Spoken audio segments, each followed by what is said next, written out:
오늘도 성령 충만의 은혜를 사모하면서 새벽을 깨우며 기도의 자리에 나오신 모든 대항의 가족들을 환영하고 축복합니다. 사랑과 은혜가 풍성하신 하나님 아버지, 오늘도 은혜의 자리로 저희를 불러주시고 이 새벽을 깨워 주님 앞에 엎드리게 하시니 참으로 감사드립니다.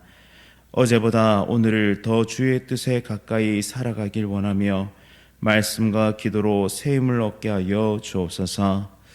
지난주 새가족 초청주의를 통하여 교회의 발걸음을 옮긴 영혼들을 주님께 올려드립니다. 처음 심긴 복음의 씨앗이 사라지지 않게 하시고 말씀이 뿌리 내리고 자라 열매 맺게 하여 주옵소서. 그 마음마다 성령 하나님께서 친히 역사하여 주셔서 예수 그리스도를 인격적으로 만나고 믿음의 가정과 공동체 안에 붙들리게 하여 주옵소서. 담임 목사님과 사모님 가운데 말씀의 기름 부으심과 영육간의 강건함을 더하여 주시고 모든 사역의 길 가운데 하나님의 지혜와 분별력을 부어 주셔서 날마다 새 힘을 얻고 전진해 나가게 하옵소서. 원로 목사님과 사모님 가운데 평안과 위로를 더하여 주시고 기도와 헌신으로 심은 모든 것들이 아름답게 열매 맺게 하여 주옵소서. 이번 주 금요 기도회가 다음 세대를 위한 특별 기도회로 모이게 하시니 참으로 감사드립니다. 다음 세대의 심령에 복음이 깊이 심기게 하시고 세상의 헛된 가치보다 하나님의 진리를 쫓는 믿음의 세대가 되게 하여 주옵소서. 다음 세대와 또 청년들 안에 말씀을 향한 갈급함을 부어주시고 흔들리지 않는 믿음의 뿌리를 깊이 내리게 하여 주옵소서. 진로와 관계, 삶의 모든 영역 속에서 하나님의 뜻을 분별하고 순종하게 하여 주옵소서. 선교지에서 복음을 전하는 선교사님들과 외롭고 헌신된 길을 걷는 개척교회 목사님들을 기억하여 주옵소서. 외로움과 부족함 속에서도 낙심하지 않게 하시고 필요한 모든 것을 채워주시며 성령 하나님의 능력으로 충만케 하옵소서. 또 귀한 사역의 열매를 보게 하시며 위로가 끊이지 않도록 하나님 인도하여 주옵소서. 군 복무 중인 주의 자녀들을 지켜주시고 타지와 해외에 나가 있는 성도들의 걸음도 하나님께서 동행하여 주옵소서. 믿음을 잃지 않게 하시고 그 자리에서 하나님의 영광을 나타내는 삶을 살아가게 하옵소서. 병상에 있는 지체들에게 치유와 회복의 손길을 더하여 주시고 상한 마음에는 위로의 말씀을 부어 주옵소서. 모든 염려와 두려움보다 크신 하나님의 평강으로 하루하루를 믿음 가운데 나아갈 수 있도록 하나님 꼭 붙잡아 주옵소서. 이 나라를 주의 긍휼로 붙들어 주셔서 혼란과 분열 속에서도 정의와 공의가 강물처럼 흐르게 하시고 교회가 거룩한 영향력을 끼치며 조국 대한민국을 회복시키는 일에 귀하게 쓰임받을 수 있도록 은혜 베풀어 주옵소서. 오늘도 천사 찬양대의 찬양 기쁘게 받아 주시오며 모든 찬양이 하늘 보좌에 상달되게 하옵소서. 모든 대원들의 삶과 인생을 지키시고 책임지시며 풍성한 복과 은혜로 날마다 함께하여 주옵소서. 하나님, 오늘 하루도 우리에게 맡기신 삶의 자리를 복음의 현장으로 여기며 살게 하옵소서.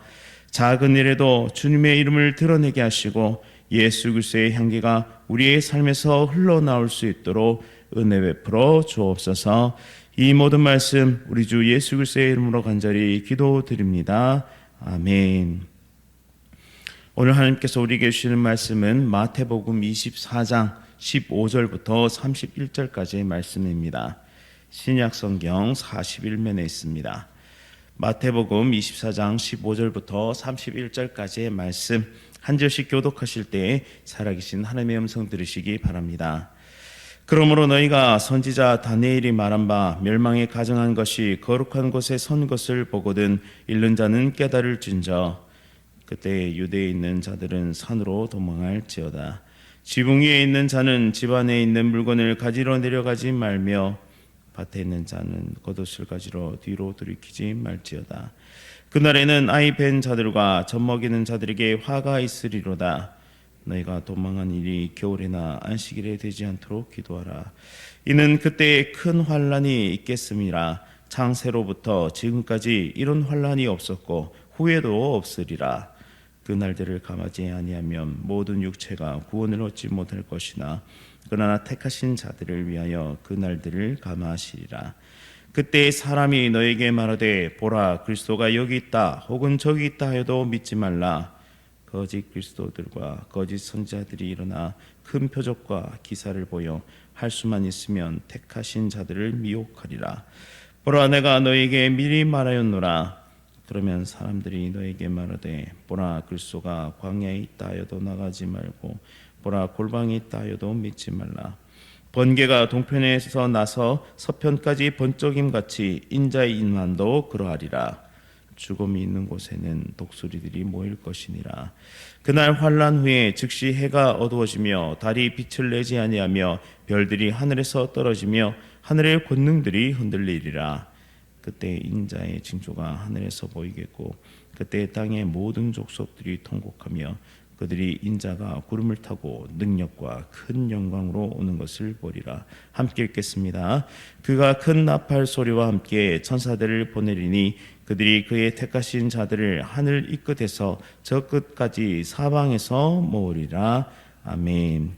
위기의 시대 속 하나님의 보호와 경고, 위기의 시대 속 하나님의 보호와 경고라는 제목으로 말씀을 선포하도록 하겠습니다. 우리가 사는 이 세상은 위기의 시대입니다. 그리고 교회는 수많은 위기의 시대를 거쳐왔고 또한 수많은 전쟁과 아픔과 고통을 겪으면서도 결코 사라지지 않고 지금까지 하나님의 인도하심과 보호하심 가운데 생존하였고 번성하였고 또한 그렇게 나아가고 있습니다.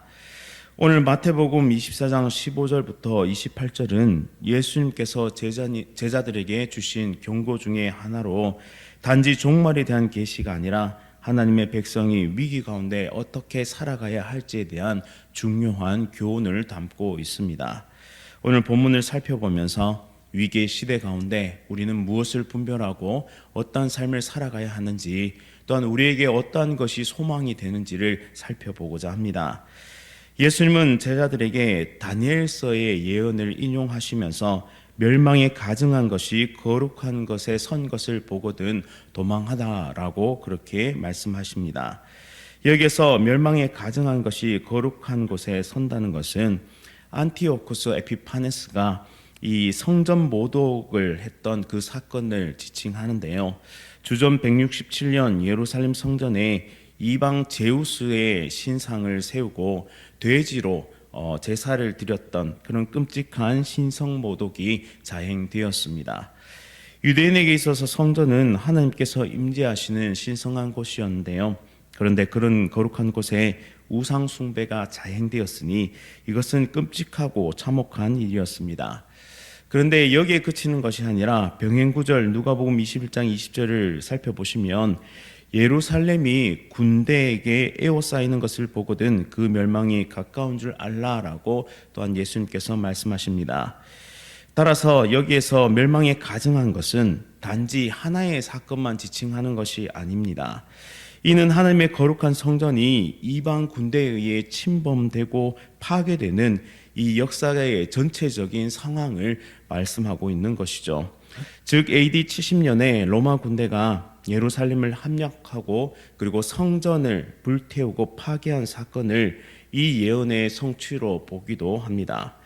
이 사건은 유대 사회를 송두리째 흔들어 놓았고 그리고 그들의 삶의 터전이 파괴되는 끔찍한 전쟁이 바로 실제로 나타났다는 것이죠. 예수님은 오늘 본문 16절부터 도망하라고 말씀하십니다. 얼마나 다급하게 피신해야 하는지 지붕 위에 있는 자는 집에 물건을 가지러 들어가지 말고 밭에 있는 자는 겉옷을 가지러 뒤돌아보지 말라고 돌이키지 말라고 그렇게 말씀합니다. 이는 위기의 순간에 망설임 없이 순종하여 이 긴급한 결단을 통해 벗어나야 함을 우리에게 보여주고 있는 것이죠. 또 20절 말씀 보시면 도피하는 일이 겨울이나 안식일이 되지 않도록 기도하라라고 말씀하셨는데 하나님의 자비가 이들의 연약함을 감안해 주시기를 구하라라는 뜻입니다. 이처럼 예수님은 위기 속에서 신자들이 살아남도록 매우 세밀하게 보호하시는 분이신데요. 예루살렘 교회 성도들은 예수님의 이러한 경고를 그들의 가슴속에 새기고 기억하며 살고 있었습니다.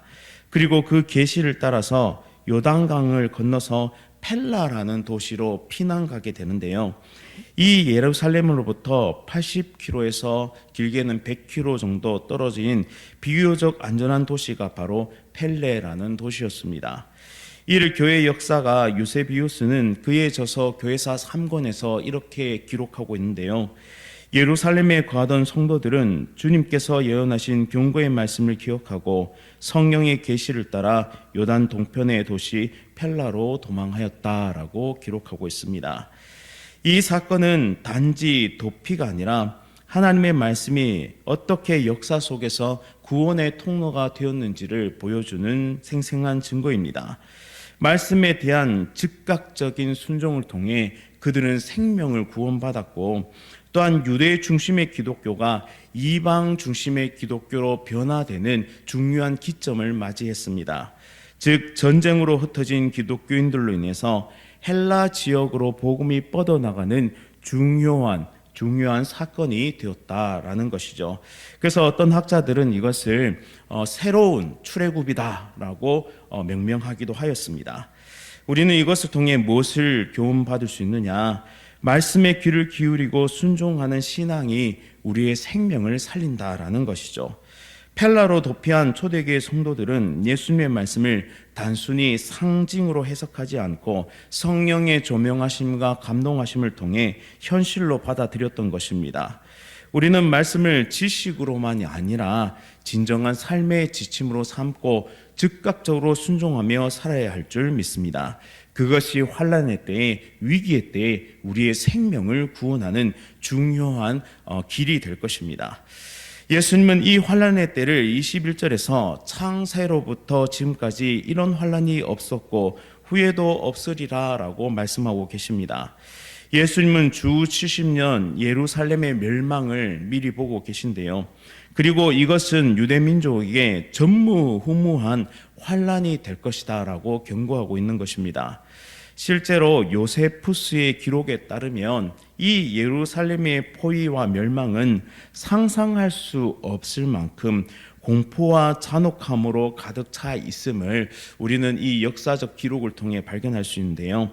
당시 상황을 다음과 같이 묘사하고 있습니다. 몇 가지 소개해 드리면, 로마군이 성 안으로 들어간 후 수많은 사람들을 죽이고 불태웠다. 예루살렘 전역이 피로 물들었으며 성전 앞마당은 시체로 가득 찼다. 이 전쟁에서 110만 명 이상이 죽었으며 어떤 역사가들은 또 어떤 학자들은 이것이 부풀려진 숫자라고 이야기하는데, 일단 기록은 그렇습니다. 그중 대부분은 유대인 자신들에 의해 죽임을 당한 것이다. 부모들은 자녀가 숨긴 음식을 찾아 서로 고발했고, 어머니가 자기 아들을 삶아 먹는 비극이 실제로 벌어졌다라고 기록하고 있습니다. 이렇게 끔찍한 전쟁의 소용돌이 속에서 하나님은 택하신 자들을 위해 그 날들을 감해 주신다고 말씀해 주시는데요.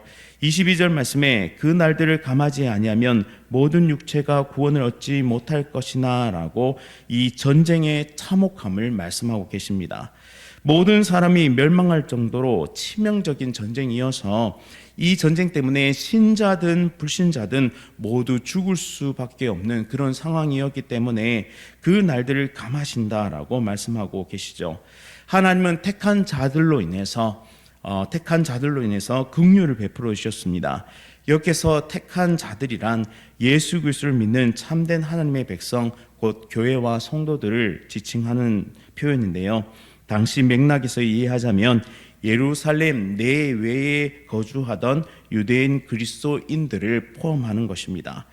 이들은 앞서 살펴본 것과 같이 요단강 동쪽 편에 있었던 펠라로 피신하여서 대부분 살아남게 됩니다. 이처럼 하나님은 환난 중에서도 자신의 택한 백성을 지키고 보호하십니다. 또한 심판 중에도 자비를 베푸시는 분이신데요.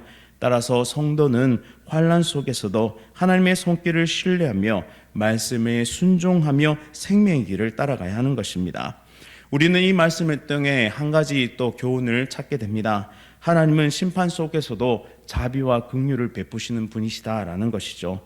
하나님은 위기의 때에도 자기의 백성을 반드시 기억하시고 도피할 길을 마련하시며 택한 자들을 보호하시고 구원하시는 분이십니다. 이는 하나님의 언약적 사랑이 어떠한 환난 속에서도 흔들리지 않는다라는 것을 우리에게 보여주는 장면인데요. 따라서 환난의 때에 우리가 붙잡아야 하는 것은 이 세상의 그 무엇이 아니라 바로 하나님과 하나님의 언약의 말씀이다. 그 말씀을 붙잡고 나아가는 자들에는 하나님의 구원과 역사를 경험케 하시는 놀라운 은혜와 긍휼이 있다는 사실을 믿음으로 오늘 하루도 달려가시는 귀한 하나님의 백성들 되시기를 간절히 바랍니다. 이제 마지막으로 거짓 그리스도에 미혹되지 말 것을 경고하시는데요. 환난의 때에는 언제나 거짓 메시아와 거짓 선지자들이 등장합니다. 예수님은 보라 그리스도가 여기 있다 저기 있다 하여도 믿지 말라라고 말씀하시는데 거짓 그리스도들과 그리고 거짓 선지자들이 일어나 큰 표적과 기사를 보여서 할 수만 있다면 택하신 자들도 미혹하려 하리라라고 말씀하십니다. 예수님의 재림은 결코 은밀한 곳이나 조용한 곳에서 나타나는 것이 아니라 번개가 동에서 서로 번쩍임 같이 모든 사람이 분명히 알 수 있는 방식으로 온다라고 우리에게 말씀하십니다. 번개는 갑작스럽고 누구도 막을 수 없는 것입니다. 그리고 도에서 서까지 번쩍이는 번개처럼 예수님의 이 재림은 세계 모든 이가 명백하게 볼 수 있는 가시적인 사건으로 나타날 것을 우리에게 말씀하고 있는 것이죠. 다시 말해 재림은 모든 이가 목격할 수 있는 방식으로 나타날 것이고 따라서 광야나 골방에서 비밀스럽게 출현하는 메시아는 거시지다라는 것을 우리에게 보여주고 있습니다.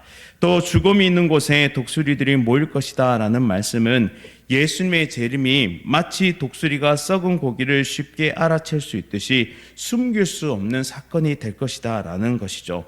또한 구약 성경에서 독수리와 같은 이 맹금류는 하나님의 심판과 멸망, 죽음의 상징으로 사용됩니다. 따라서 예수님의 재림은 단순히 다시 오심만이 아니라 심판의 날, 심판의 주로 오실 것이다 라는 것을 경고하고 있는 것이죠. 따라서 예수님은 큰 영광 가운데 왕으로 이 땅에 다시 오실 것입니다. 그리고 택하신 자들은 하늘 이 끝에서 저 끝까지 사방에서 모으실 것입니다. 재림은 이와 같이 분명하고 확실한 사건입니다. 그것은 감춰진 것이 아닙니다. 또한 하나님의 흩어진 백성은 그날에 모두 모으시고 주의 교회를 끝까지 모으시고 보호하십니다.